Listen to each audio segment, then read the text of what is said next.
Okay then, तो हम next part की तरफ मूव करते हैं। नेक्स्ट पार्ट हमारा 11th HTML। Okay, HTML choose किया, 5 नेम चेंज किया, एंटिटीज़।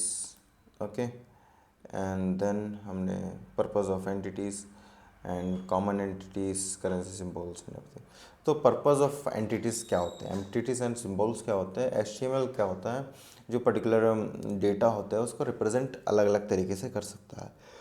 तो हमारे पास कुछ हेक्स कोड्स होते हैं, हेक्स कोड मान लेते हैं, या कुछ पर्टिकुलर एंटिटी कोड होते हैं जिसको हम यूज़ करते हैं ताकि ये पर्टिकुलर चीज़ें रिप्रेजेंट हो सके। तो मैं ओपन विथ लाइव सर्वर करता हूँ, close entities. Okay, and then मैं अपने एंटिटीज़ को कॉपी कर लेता हूँ, सारे एंटिटीज़, कॉमन एंटिटीज़ जो है हमारे। ओके, पेस्ट करता हूँ तो आपको दिखेगा ये पर्टिकुलर सिंबल्स को रिप्रेजेंट करते हैं। आपको ऐसे HTML एंटिटीज़ हर जगह मिलेंगे, तो आपको इनको यूज़ करना है, आपको इमोजी यूज़ करना है। तो आप किसी टैब को रिप्रेजेंट करना चाहते हो, क्योंकि मोस्ट ऑफ द चीज़ें जो है ना, मोस्ट ऑफ द चीज़ें जो है काम नहीं करती हैं, है ना। तो आप हेक्स कोड से उसको रिप्रेजेंट कर सकते हो, आपको हेक्स कोड भी यूज़ करते आना चाहिए।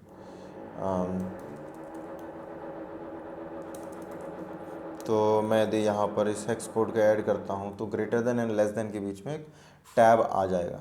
ठीक है, तो इस तरीके से ये काम करता है। ओके, एक हेक्स कोड है, तो इस तरीके से ये काम करता है। #9 कर लेते हैं इसको, काम कर जाए, है ना। तो अलग अलग एंटिटीज़ हो सकते हैं आप, एंटिटी HTML कैरेक्टर एंटिटीज़, और ये रिजर्व्ड कैरेक्टर्स होते हैं ताकि ये दूसरी चीज़ों को रिप्लेस कर देते हैं, और इंस्टेड ऑफ कोई सिंबल को हम इस तरीके से एंटिटी के उससे रिप्रेजेंट कर देते हैं। ओके, तो आप इसका यूज़ कर सकते हो।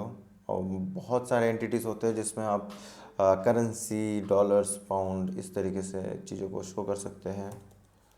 ओके, तो ये पाउंड है, तो आप एंटिटीज़ का यूज़ इसलिए कर सकते हो ताकि आप मिसलेनियस कैरेक्टर्स को, या फिर बोल सकते हैं स्मार्ट कैरेक्टर्स को आप रिप्रेजेंट कर सकते हो, स्पेशल कैरेक्टर्स को रिप्रेजेंट कर सकते हो, इमोजीज़ को रिप्रेजेंट कर सकते हो। Okay, HTML entities for emojis.